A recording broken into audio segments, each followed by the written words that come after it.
some people coming into the chat now. Okay, here we go. Just make sure everybody mute your computer Yep. audio.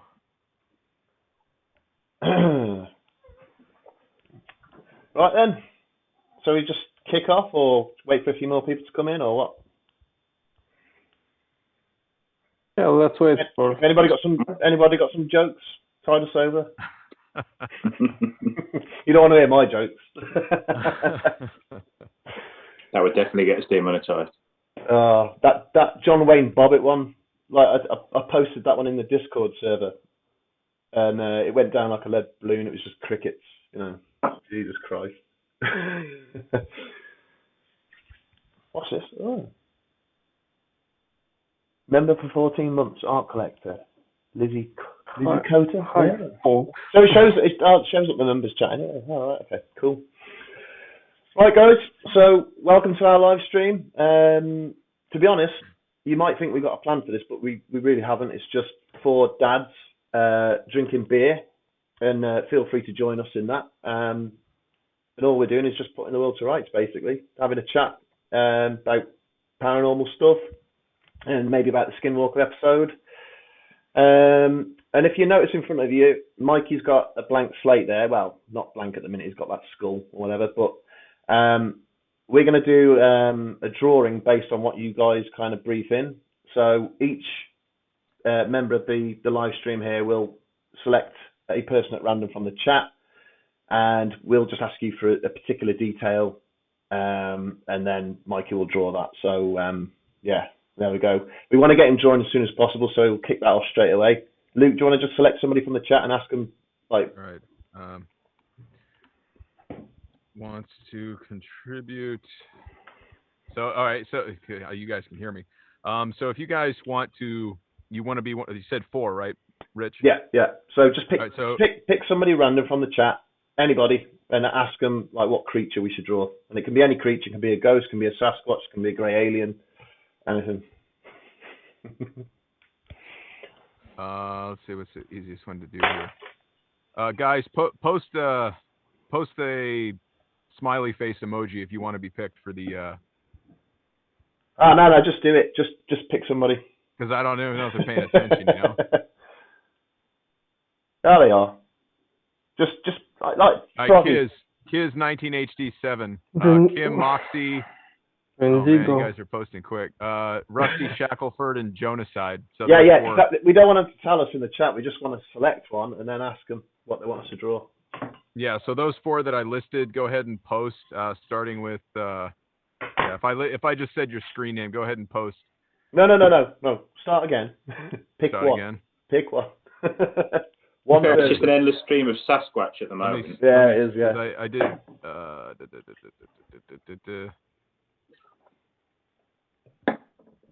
Because I think I started. Kim Moxie, go ahead and type your suggestion.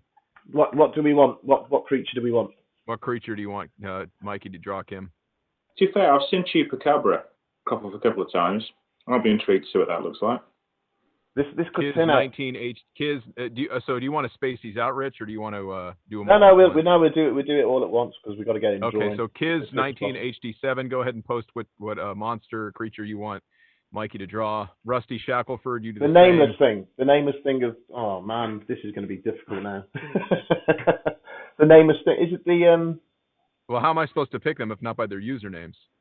No, sorry. Nameless thing. Kiz said that she wanted the nameless thing drawn, which is I assume the nameless thing okay. of Berkeley Square. The nameless horror. The nameless horror of Berkeley Square, yeah. Is that correct? Yes. Jonaside, you were the last one, so if you didn't catch that, Jonaside, you're the 4th person that I picked, so pick your We want a location next. Where are they? That's okay. We're not doing monsters. Okay, I'm so sorry. I should have explained. I don't even know what's going on here. Sorry, guys. I should have explained this better. Basically, Luke was going to pick somebody. That person picked the monster. I was going to pick somebody. That person picked the location. Simon was going to pick somebody. That was going to be the action that this monster was doing, and then Mikey was going to pick somebody, and that was going to be like an interaction with an object or something. That was the brief. But we kind of got it all confused. I thought I'd explained this quite clearly, but Is Obviously it not. obvious that we didn't practice this well enough before we started it? No, yeah, no. So anyway, what did we think of the episode? Feedback? It was nice in that the last two episodes obviously sort of followed each other sequentially and stayed on topic. So it was nice to do a flashback one with this one, I think. Right. Okay. Are we going to try doing this drawing thing, or? All right. So Kim Moxie, did she said She selected the Nameless Horror of Berkeley Square, but Nameless Horror. Okay. So Kiz HD. So what do we need next? We need the location. Kiz HD. Type in a location in the chat. No, not Kiz. Somebody else. Somebody new. Okay. Okay. There. All right. So we're sorry, guys. We're starting from scratch. Oh my God. Somebody else pick one. Yeah. Why am I the one picking everybody?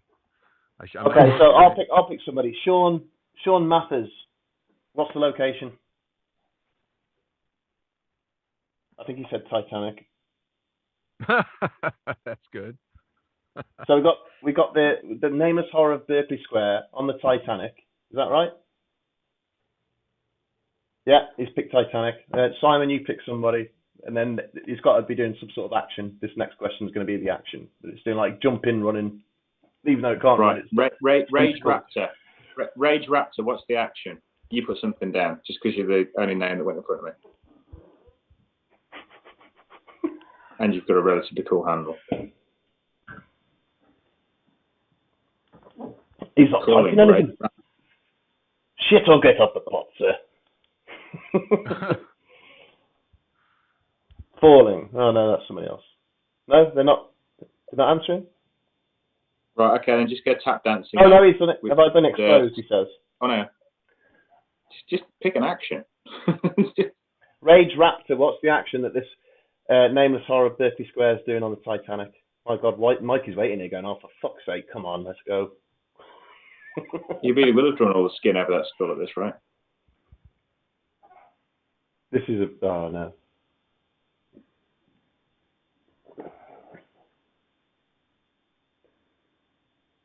Right, just pick somebody else, Simon. I don't think he's listening. Well, yeah, the only other thing I saw was tap dancing. So the Nameless Horror of Berkeley Square on the Titanic tap dancing. Right. Okay, there you go, Mikey. You know what you're doing. So they could have put him on like the bow, like the scene with Jack and Rose, like on the bow of the ship, like I'm flying. Yeah, do that. And what we'll do with this picture is we'll thanks for the $5. Comic Knut 64. Is that like supposed to be in like switch the letters around there so it's not the rude word?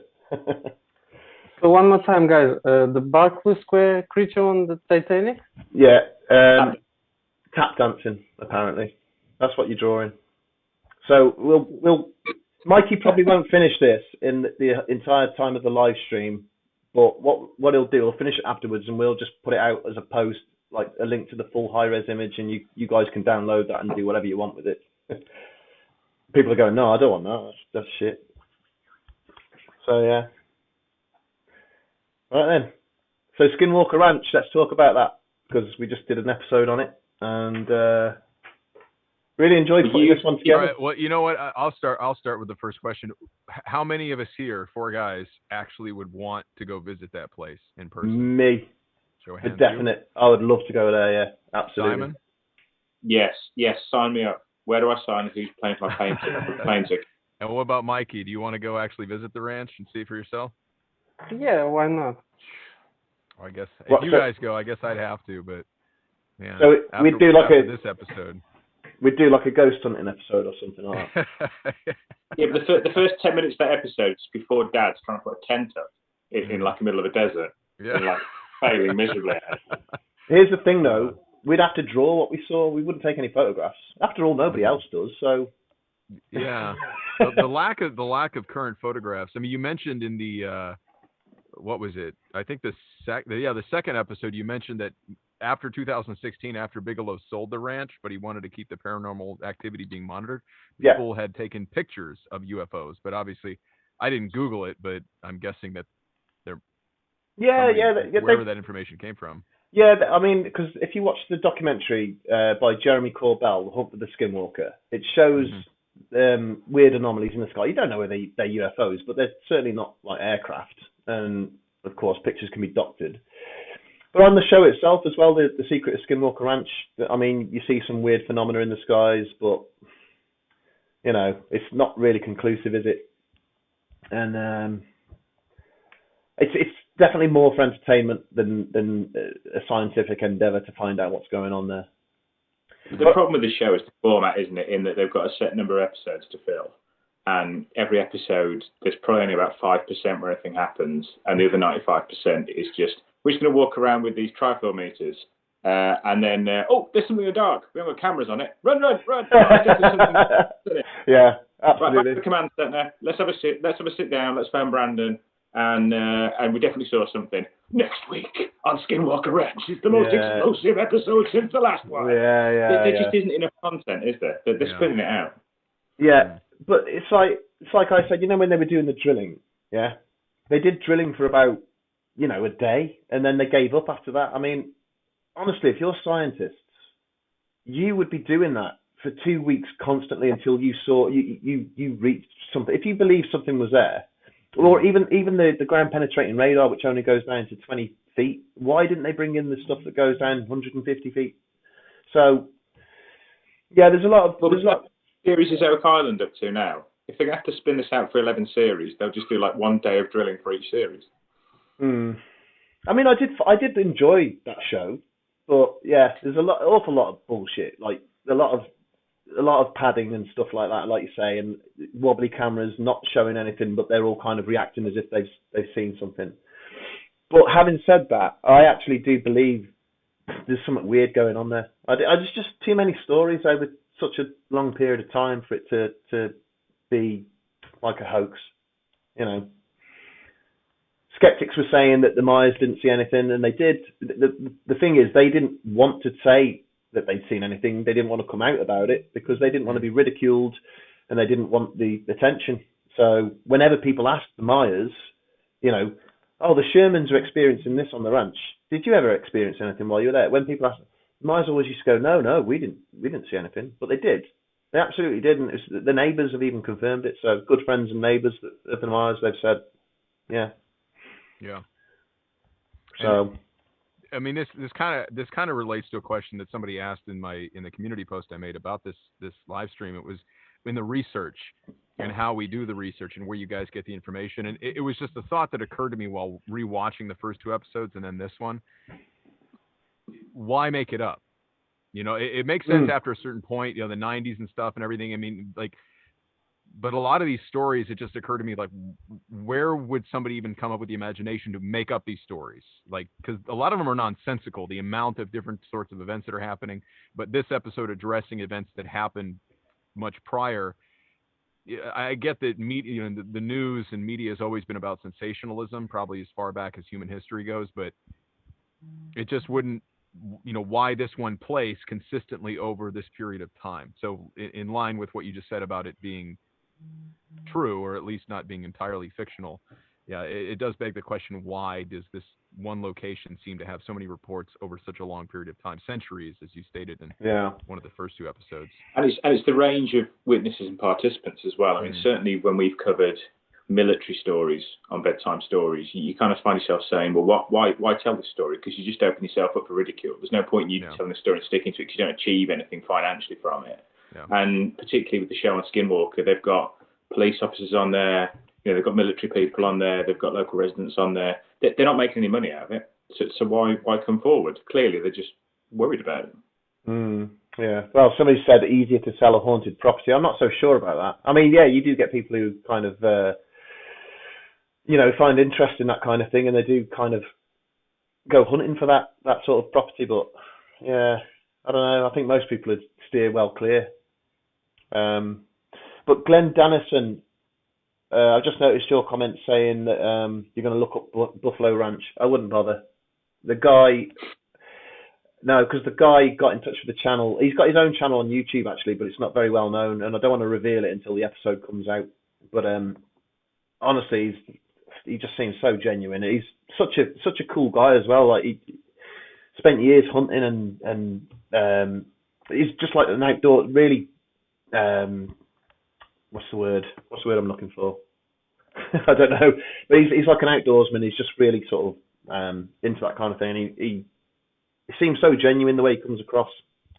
And I've spoken to him a number of times on the phone and whatever else, and he's told me these stories. And yeah, it's really interesting. But I'll reveal that in the episode. I'll reveal the guy's identity. I had to make sure with him first that it was okay to make an episode on it. So it's interesting. I think one of the appeals to Skinwalker is the isolated nature of it. And I was trying to rack my brains and think, is there a British or an English comparison site which is still up to date, which people would look at? I mean, I was thinking Borley Rectory, but there's nothing there now, is there, at Borley Rectory? And I think because it's isolated over here, you haven't got those locations, because the locations have just got too many people visiting them on a regular basis. Is that an ice cream van in the background or something? It's a cuckoo clock. Right. Oh, is that you? Is that your yeah, eyes? It's a cuckoo clock, and it's about 34 minutes out as well. Oh my God. You might as well hang a slamming door in your tree outside or something when you go to sleep at night. Oh my God. Anyway. Well, I sleep in the kitchen. Well, not all the time, yeah. Yeah, but surely that does that all through the night when you try to sleep. Somebody's got to have a bedroom above the kitchen. Oh, it's starting to take shape here. Is that the back of the Titanic, Mikey? Yeah, guys, can you write me the details so I not forgot in chat, about this image? Tap dancing. Luke can do that, because if I do, it'll all appear up on the screen. I need to check out, apparently. It's going to be my first Google search in the morning. Bempton in East Yorkshire. It was. I forget the monster. It was a no man something. Oh, the nameless horror. Nameless. Or tap dancing on the Titanic. But isn't the nameless horror going to be a bit small on that boat, Mikey? What? Isn't the nameless horror going to be a bit small on that boat? Because it's quite a distance away. Yeah. Why do you put a lot in front of it and have the nameless horror in the lifeboat tap dance? He's tap dancing on the iceberg in front. Guys, I can. Yeah, do that. That's better. Do the iceberg in front of it. Like he is the bringer of the destruction. Absolutely, yeah. Cthulhu. Absolutely. The nameless horror is Just Cthulhu. created an answer to a mystery that we didn't even know existed. But one of the questions about Skinwalker Ranch that I found interesting as well is somebody asked why the Myers stayed there for 60 years, and yet the Shermans were run off within. Hold on, just get rid of this. Why the Shermans were run off within 2, and I remember this being asked in an interview with George Knapp as well, and George Knapp's answer was basically. Right, to preface, Myers was a really, really stubborn guy. Really, really stubborn. He wasn't going to be run off his land. He's like one of those tough kind of no-nonsense kind of guys. He's a bit like Terry Sherman in that he didn't believe in any aliens or poltergeists or whatever else like that. He thought somebody was pranking him at first. But over time, they kind of learned... They kind of began to live in a kind of harmony. This thing, like people talk about the phenomena on the ranch being like a sentient intelligence. It kind of accepted that it wasn't going to get rid of Myers, and Myers kind of learned to ignore it. And they'd have this, it was almost like a cancer. It would go into remission, and then it would spring up at certain times. But it wouldn't really affect the Myers. It'd affect people who come onto the ranch. And then obviously when the Shermans come on, he was like a bull in a china shop. He was much more tenacious in going after it and trying to figure out what it was, and he just provoked it even more.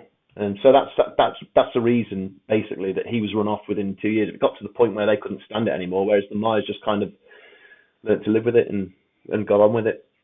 So, I wanted to address that in the episode, but it was an afterthought, really. I wish I'd have. Well, I know the obvious skepticism is the real estate question, is the real estate thing. Like they wanted to sell the property, hype up the property, create this sort of interest, and then sell it, which they did make a profit.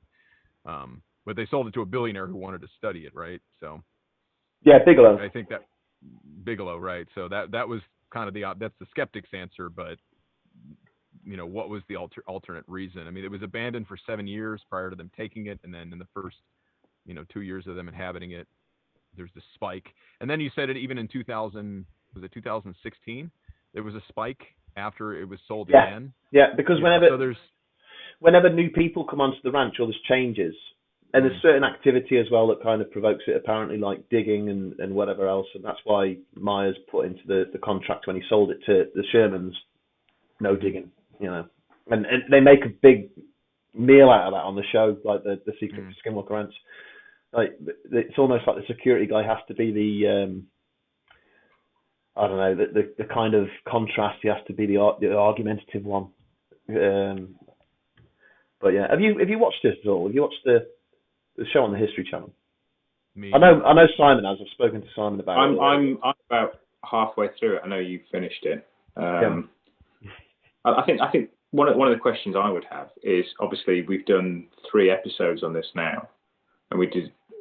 Is there going to be a 4th episode, Rich? Because obviously we've come in for a little bit of criticism for the amount of time we focused on Skinwalker Ranch. There's a question, I think it was midweek, an endless stream of Skinwalker Ranch crap. Can we do some new stuff? So are we going to go for a 4th episode on it, or are we going to draw the line there? Sorry, who said that? What was the name of the user? A Greasy Scotsman. Greasy Scotsman. Right. Diddums. At the end of the day, yeah, I kind of agree with him. 3 episodes out of 130 odd or whatever we've done now is kind of excessive, isn't it? So, but I don't know. It depends whether people want another episode. But I think I'd struggle to find any new material. I think if there was a 4th episode, it would be just literally trying to get to the bottom of what, kind of explanations, because that's one thing we've kind of glossed over in the episodes. We just kind of told the stories of what's going on. Right. And not really focus much on trying to explain it. But can anybody explain it? It's too weird. This episode, when Myers answers the door to the bloke with the lantern outside, what year was that? When did that take place? 1948.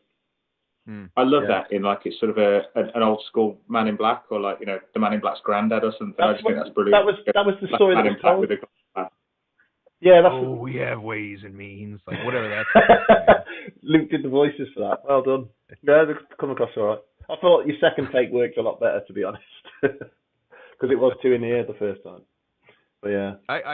On one hand, just a thought that occurred to me is, when I think about the 1950s, 1948, 1940s, 1950s, and you think about the 90s,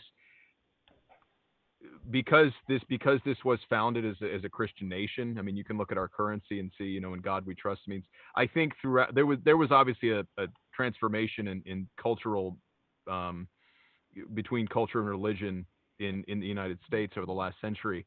I would think that even if there were more encounters and experiences before the 90s, it's probably because they were seen in a spiritual context and not so much in sort of this alien. So maybe they were just, like a lot of religious things, they were dealt with privately versus exposing them because they didn't want. There's probably some truth in that, because the show goes quite heavily into the fact that most of the experiences that have come from the native Indians there, they were spiritual. They were spiritual and religious, and not Native American. Yeah, they wouldn't think of UFOs at all. Sorry, it is funny. It is funny. Indian is something that just stuck, but yeah, Native Americans. Native American, Simon. He's done this. He's done this in scripts before, and I've had to edit it out. No, it's not Native Indians. It's Native Americans. Let's not go into my spiritual calls. I've still got that Hawaii. I'm still banned from Hawaii after the last one. I won't be able to take my holiday there. What was that? So they're just going to stick to an island. Oh, the Honolulu. Yeah, I took the fall for you on that. I think I said something like I edited. You did. You threw yourself under the bus, and I was impressed with that. Well, we do make mistakes in scripts. It happens at the end of the day, and we just kind of we edit it out. And well, not always. Obviously, the worst was probably that Back to the Woods, where his dad. You said his dad was there. Still bear the scars from that one. Have we done 3 Dyatlov Pass episodes now? Yeah, we did. Yeah, part 1 and 2, and then we did Return to Dead Mountain. And to be honest, you can't flog that anymore. they keep coming out with that explanation about the bloody stove. Honestly, You've been harping on about that stove since I've known you, to be honest. it's so easily debunked. It's so easily debunked, and I can't believe people still talk about that damn stove as if it was like, as if somebody would come outside of their tent because it was burning down and run. Who would do that? You'd at least try and bloody put the thing out. You wouldn't come out and just run off, down the bloody hill. It's nah. Anyway, I'm coming across as a bit, argumentative here. So beer's starting to come out. Maybe briefly taking us off subject in the chat. Earlier, you had a guy, Jimmy. I think he made a $5 donation. He asked if you'd ever heard about a story about Kamar Daban. No? Sorry, Tell us Jimmy. more. Tell us more. What's that? Tell us more in the chat. Then you had RJ Dorian from Canada. It's his birthday today. He gave you $10. Oh, happy birthday, and thank you for the $10. We should be giving you $10. We've got this all wrong. We should be taking money off people when it's their birthday. I didn't realise I'd monetise this, to be honest. But I think it does it automatically now, doesn't it? Oh no! I see Mikey has switched the drawing from the sinking Titanic to now before the sinking. Yeah, but it's still in the distance. Where's the Berkeley monster going to be on here? Like I say, I said Berkeley then. It's Barclay. I even said Berkeley throughout that whole episode, and then some British guy went, "You do know it's Barclay. It's not Berkeley." Hey, don't feel too bad. In my Wolf episode, I pronounced Belarus as Belarus, and I'm still yes you did. And there was only a few people that commented, so it made me think, like, how many other Americans have no idea how to pronounce that name, or they just don't care. But it's one of those things you don't know until somebody calls it out. I'm like, wait, oh yeah, it isn't pronounced like that, is it? Oops. Yeah. I suppose while we've got you here tonight, Luke, we should ask what's going down with Wartime Stories. Where's it going? What's next? Right into the ground. I'm looking to do what you guys are doing. Obviously, if for people that have followed Bedtime Stories for a while, you noticed that Rich did most of the work initially. Rich, did you do your own artwork initially too? No. No, you did those charcoal drawings. I can't draw for shit. No, I didn't do the artwork. Was it Mikey or was it something else? It was Mikey, but a lot of people say, "Oh, Mikey's improved so much." He hasn't improved. He's just changed his style. He went for speed at first, and then when the channel started picking up more subscribers, he kind of said, "We need to do a bit more quality on this," and the artwork's basically evolved over time. But Mikey's always had that talent. You should see some of the images he does. Just his own sort of personal drawings that he does, like Batman and all his favourite characters. It just blows me out. It blows my mind, to be honest. Yeah, I'm thoroughly. I've watched the time lapse of Mikey's artwork, and because my artwork is completely done differently. I just take images and I piece them together. You watch time lapse? Which one? The one you actually because it was the one you posted a couple years ago to the Patreon account. I'm trying to remember what the image was. It was the two dogs chasing an alien out into the yard. Yeah, I remember. Stardust Ranch. Yeah. But almost maybe in similar fashion what you're doing here, because when you see the finished product, you often don't even realize how it went, how it got to that. Because you just start off with like the rough shapes, the blobs. I mean, me not being someone who can maybe visualize like you can, I go on like Google Images and I'm like, okay, what would person running away from the camera is like what I Google, and then I try, because I wouldn't understand the body shape, but I see you just draw like the blob outline, and then you eventually just erase and fill everything in like a sketch artist would, and it just comes. And then the final thing is when you add the highlights. That's what takes that gray and black image into like a three-dimensional realistic. It's really interesting how those little tiny things really make the artworks pop out. But definitely much better than I could ever do on my own. But in terms of the channel, Simon, to answer your question, I've been trying to figure out how to do it. I mean, in terms of everything channel related. But I have found an artist that I'm gonna, as soon as I write my next script that I can give her, I'm gonna give it to her and see what she sends back. I guess that's what I have to do, and just take it on I've seen some of her work. It looks like it would be a great fit.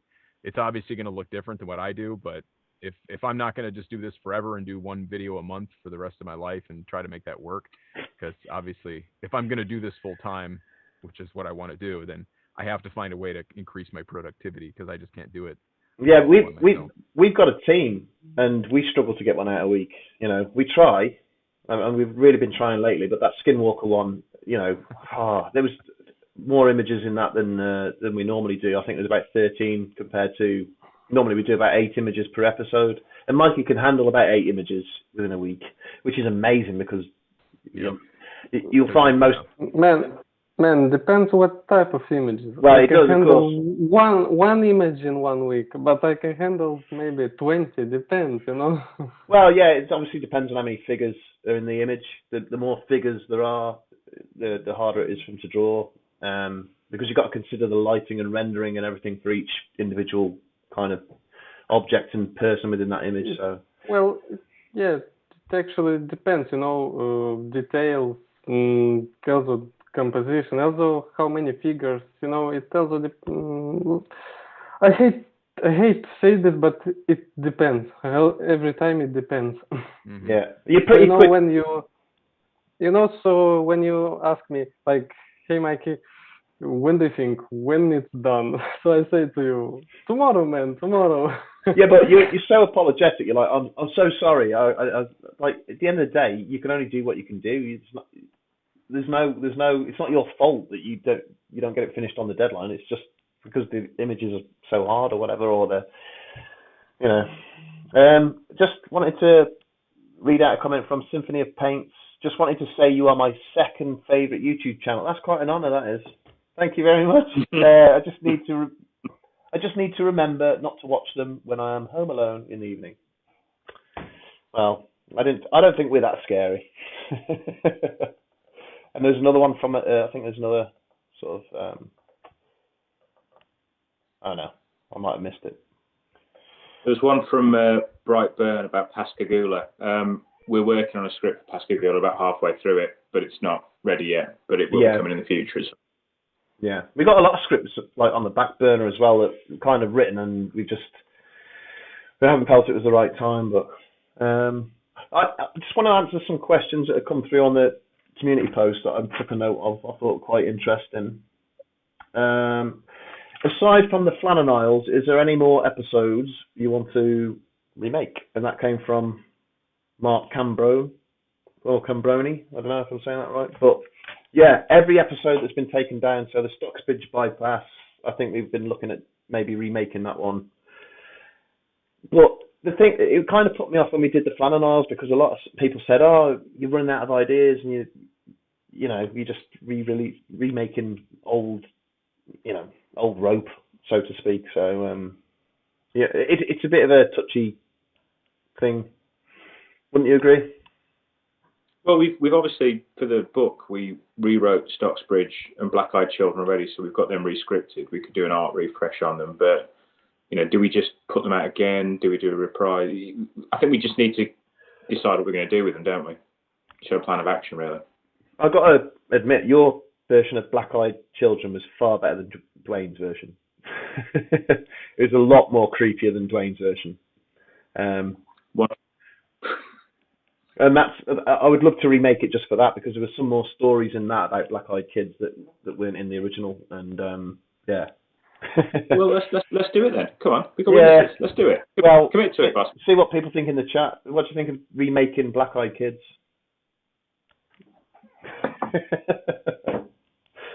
I hate that acronym BEKs. It just makes me like Burger King. Yeah, I know. Okay. Another question. What's the scariest story you've ever heard? All 4 of us can answer this one. And that came from, somebody called LR. Scariest story you've ever heard? What, from the channel or forever? I don't know. They didn't specify more than that. Can you tell us in the script? If you're talking like a famous story, I think the Kentucky Goblins is pretty damn terrifying. But if you're talking like a personal story that I've been told by a friend, I'd say, like from my personal stories, I used to live out in the country, right? And one of my friend's dads, when he was about 14 or 15, he used to have to walk miles to go and see his friend, He'd cycle, but on this one occasion he was walking because his bike was broken or had a puncture or something like that. And where I used to live, there's an old estate called the Madam Piggott's estate, and you can look this up on Google. It's quite famous. There's lots of creepy stuff that goes on there. And my friend's dad had to walk past this estate to get to one of his best mate's house, which was about 2 miles down these country lanes. Went round to his mate's house at about 3 o'clock in the afternoon and had to walk back at about 9 o'clock at night. And by that time it was dark. And he was walking past Madam Piggott's estate. Now, where Madam Piggott's estate meets this road, it's like a wall. There's a big 20-foot wall that kind of stretches for about 400 meters. And he was walking down the road next to this wall, and about 50 foot ahead of him, he sees this thing, like a translucent figure, jump up onto the top of the wall. And at first he stops and doesn't want to walk any further than that because he doesn't know whether it's like a ghost or a polythene bag or whatever. He can't really see in the dark. So he just decides to keep walking. It's the only way he can go. If he tries to take another route, it'll take him 2 miles out of his way. You know what the country's like with all the, you can't really go many places other than down this particular road that you're supposed to go down. And he's walking past this figure. He's looking up at the figure. The figure's kind of looking down at him. And he gets so far past it, and this thing jumps down and starts running towards him. And he basically has to run all the way home. He's only about half a kilometre from his house at that time. And it chased him all the way home, apparently.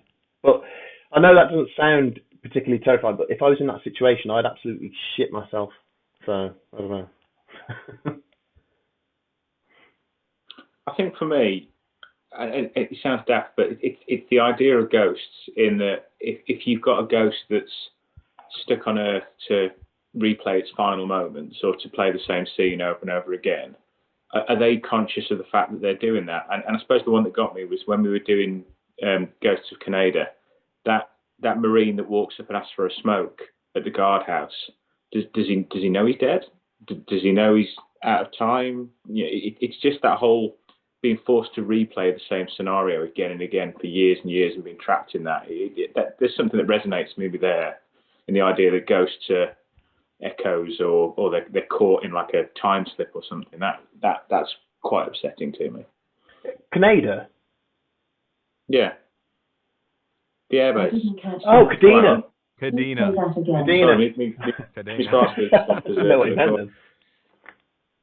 Sorry, what was that? Was that Alexa? Yeah. Get that thing. Jesus. Get that thing out of your house. It's listening to everything you say. I've got no secrets. I'm going to die. Do a flipping live stream. That's not the point. It's your privacy. You know what I mean? 5 to 1 in the morning with beer. It's not like I'm official secret. Right. Okay. Read the chat a little bit. Luke needs a scary story. What scares Luke? Yeah, because I've been mulling over it while it's funny because nothing jumps to mind like a creepy story. That story, the one on your guys' channel about the I think it was at a campsite or something. The guy was sleeping in some kind of cabin or something, and then he heard something outside. Something slid under the door. Oh, yeah, he was in bed, and it like grabbed his foot. I mean, that is not something I want to listen to when I'm going to sleep. That was just utterly terrifying to think about. But with the exception of that, I'm trying to think of something more supernatural or paranormal. What kept jumping to my mind was Auschwitz. I can't get beyond the horror that once I did the research for that. It's something easy to overlook if you just watch the movies or something. But once you actually do the research and you really kind of get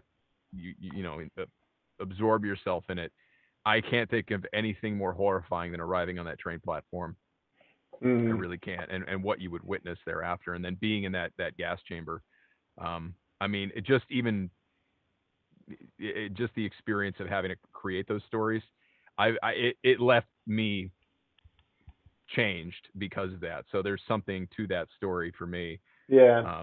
And like the story about that I read about the dad and the son who were selected because that Mengele wanted their skeletons, and so he had them killed. And I mean, everything from what they experienced to what the doctor who had to perform the surgical and then boil the two bodies to get their skeletons out. I mean, that to me is just utterly incomprehensible in terms of fear and Yeah. A friend of mine's been to Auschwitz. He actually went there and he said it just changes you forever. Like, you know, the feeling that you get, the general vibe and stuff. Yeah. Yeah. But yeah. Sometimes humans are the worst kind of monsters. Oh God, absolutely, yeah. Yeah. It's funny when when you did I think it was the Vietnam episode, Luke, and you were saying that you were going about the scenes where they come across the bodies the villagers hang. It affected you. Oh, and I've just been reading a book about Dresden and the bombing there, and the firestorm that the bombs created that was just so heavy, it actually suction, it sucks bodies up off the floor while it's happening, and just to read what we do to each other in conflicts, it's terrifying. It's more terrifying than any of these stories. And it's all for billionaires. It's not for us. You know, you're going and fighting and dying for billionaires. You know, kind of. You know. But anyway, Mikey, what about you? Any scary? What's the scariest story you've ever heard? Yeah, I had a scary story these days, recently. Oh yeah. Yeah, I have to finish the episode, but I fall asleep. Then I woke up. Then I woke up and realized, then I have no time to sleep. So that's your scary story. Joking. Scary story. You know, I don't know. Sometimes, in the sky, I watched, and then I see, when you see a plane, it has some special lights, in the sky. Like the plane has special lights. But I remember some time ago, I was with a friend. So we saw, some kind. I thought I was saying to him like it's a spaceship because it has some, strange lights, those flashing lights. It was not like a plane or something, or I don't know. So that time I can't say I was scared, but I was really, impressed. Like, damn, it's kind of a spaceship or something. That's fair enough. Okay. I'm just looking for some other questions here. Look in the chat. You done anything on King Tut? Don't want to do King Tut. I don't know. I don't think people. I'm not sure about that one. The scariest BTS episode was the manscaping promotion.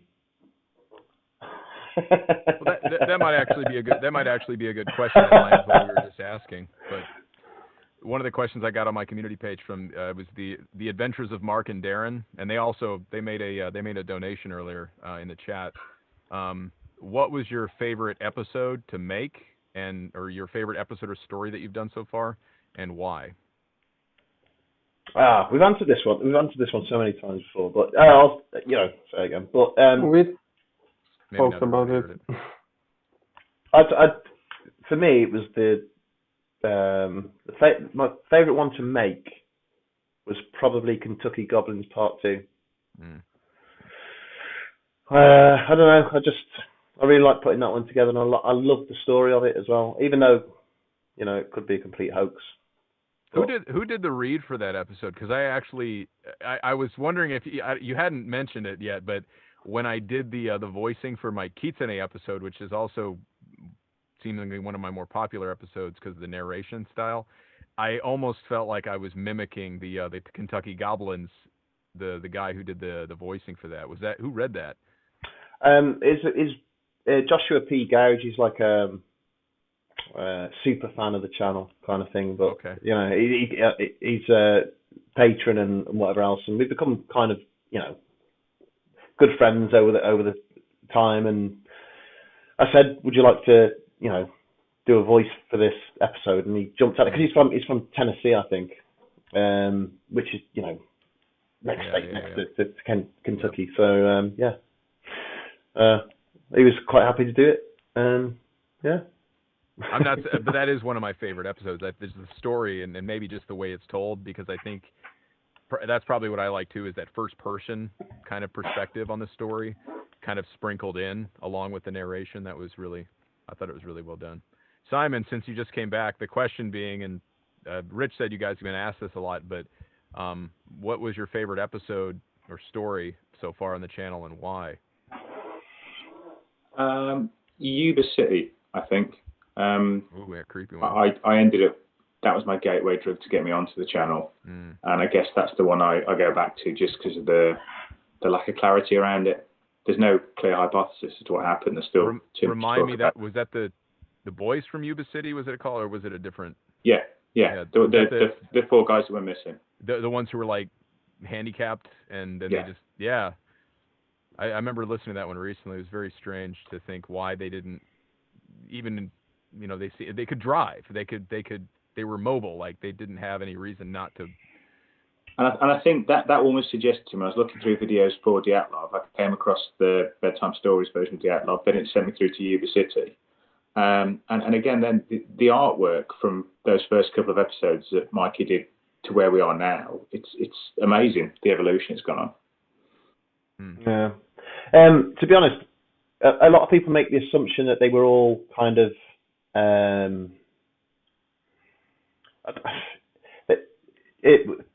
children in men's bodies, if you know what I mean. Yeah. They kind of make that assumption, and that wasn't the case. There were 2 of them that were like, oh my God, how can you say this without offending somebody? One of them was ex-army. One of them had served in the army, hadn't he? One was in the army, and his issue was he was schizophrenic. It wasn't that he had a younger mind. And then there was one who just there was one who had a low IQ, and I think it was below